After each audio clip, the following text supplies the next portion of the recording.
So hey, it's JP and welcome back to the channel. Big milestone getting the frame done. So now I got to find some projects to move forward and keep me busy.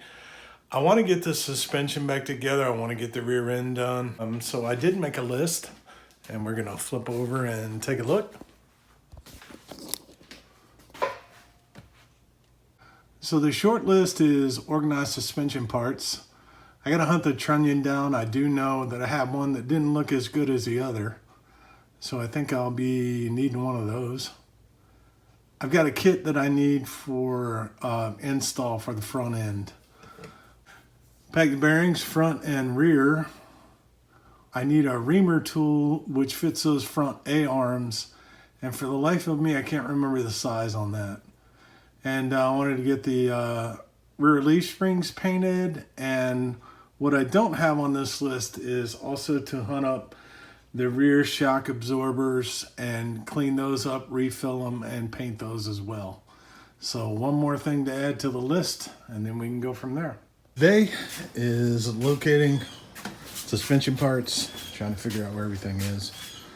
I had misplaced the pins for the rear springs, so hunting those down took a little bit, trying to clean up and get some things organized so I can start putting some items on. I know on my list I've got a few things left I need to accomplish, one of which is the rear shocks.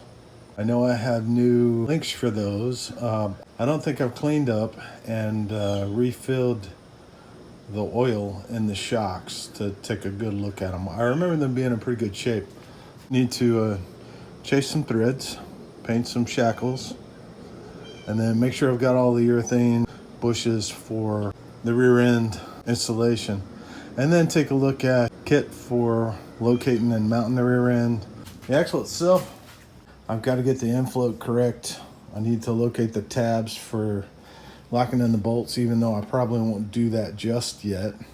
Somebody, thank you very much, had sent me some additional shims for the rear end float.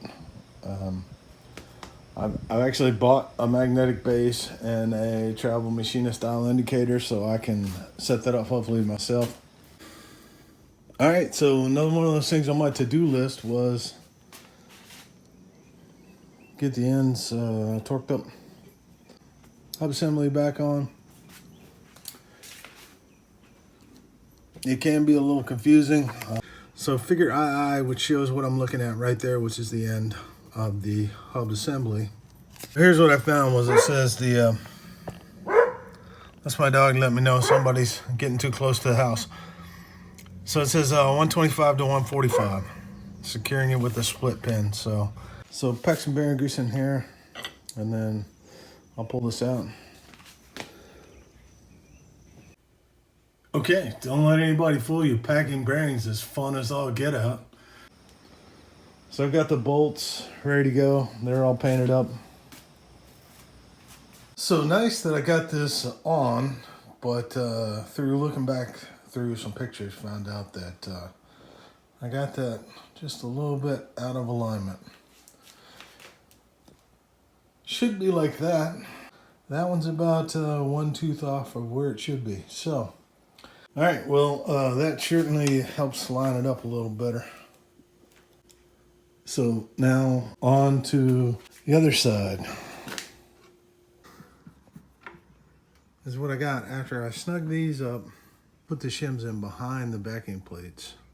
So it should be the same. I didn't change any bearings.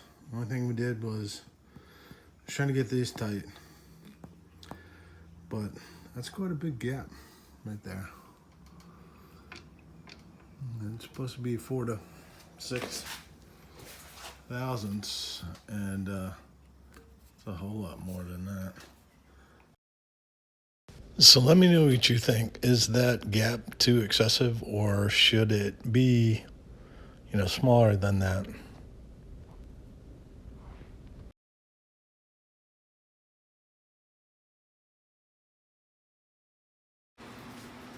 So a little bit of a good example of a first timer situation. This was the piece that Frank had sent me that I replaced for that mount. Obviously the I don't know if you can see this very well. This is where the spring assembly is. The lower A-arm goes right here, and it has a rubber mount that sits where these two tubes are. Of course, when I was welding and trying to get everything in, I must have touched the end of this tube when I was welding. So I was trying to just fit and make sure that the bolts were going through, and they were not. Trying to get a drill bit or anything in there because the frame flares out this way toward where my finger's pointing. Trying to get a drill bit or anything in here to open that hole back up was quite challenging. So I actually had to find a pretty long size drill bit that was close in diameter and shoot through the front, but I couldn't get too close to here either, to the frame. So I had to shoot a drill bit with an extension through this way to open up that hole so I could get this back through. 25 minutes probably was what that took me to get that done. So while I was hunting for my rear shocks, I found the cross member support that fits the frame. One more thing. I don't know, maybe I should just leave it this color and then clear coat it so you can see the original paint finish that it was. Thoughts, comments, suggestions, leave them.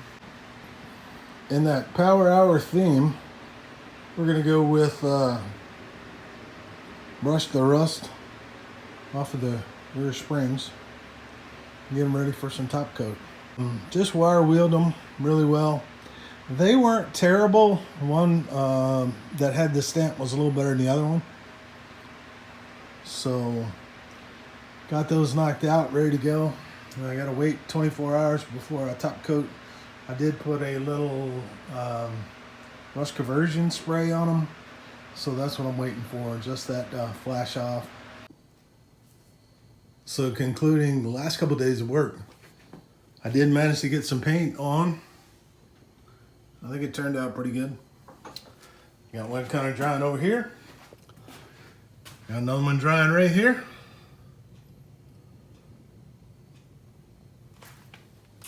Found a lot of the parts I need, like the rear links. Still did not find the rear shocks. Looked online and about fell out when I looked at the prices. So I'm gonna hunt some more while I'm doing some other projects. So I also decided to do a little cleaning along the way. So I know fall is coming in currently. It's nice, the weather's great. But I just need more space in here. So I started tossing out trash, just anything that needs to go, it's gotta go. So I started with the loft area and cleaning up some of the stuff that was in there. And then I started getting everything that was off on the bottom of the car underneath, because eventually I want to put that one on top and then get the one that's on the top and mount that back on the frame if I can get it into roller status. So just picking up and putting stuff away. And the last thing that I did was something I wasn't sure I was gonna do. So I went ahead and up in the corner up here, I think, you'll see a button for a Patreon account. So if you hit the lotto and you have some extra money you want to stick in for my project, go ahead and do that. If not, just follow along and my progress will happen when I can. All right, thanks again for being part of the channel, and we'll see you shortly.